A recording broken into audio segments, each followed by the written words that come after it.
మా ప్రసాదాలొద్దు గాని మేము పండించే పంట మాత్రం తింటారు.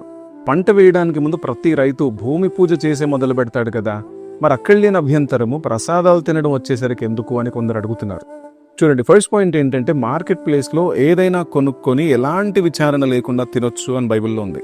అంటే మనం కొనుక్కొని తినేటువంటి ప్రోడక్ట్ని ప్రొడ్యూస్ చేసేవాళ్ళు బ్యాక్గ్రౌండ్లో ఏం చేసినా మనకు అనవసరం, as long as it is hygienic and healthy. మనస్సాక్షి నిమిత్తం ఏ విచారణయు చేయక కటికవాని అంగడిలో అంటే మార్కెట్లో అమ్మునదేదో దాన్ని తినొచ్చు, భూమియు దాని పరిపూర్ణతయు ప్రభునివై ఉన్నవి. అయితే విగ్రహానికి అర్పించింది, నైవేద్యంగా అర్పించింది మాత్రం తినకూడదని బైబిల్లో ఉంది.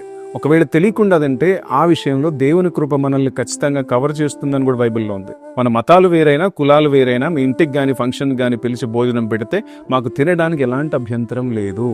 అవిశ్వాసులలో ఒకడు మిమ్మల్ని విందులకు పిలిచినప్పుడు వెళ్ళుటకు మీ మనసుండిన ఎడల మీకు వడ్డించిందేదో దాన్ని గురించి మనస్సాక్షి నిమిత్తం ఏ విచారణయు చేయక తినండి. అయితే ఎవడైనను మీతో ఇది బలర్పింపబడిందని చెప్పిన ఎడల అట్లు తెలిపిన వాని నిమిత్తము మనస్సాక్షి నిమిత్తము తినకండి.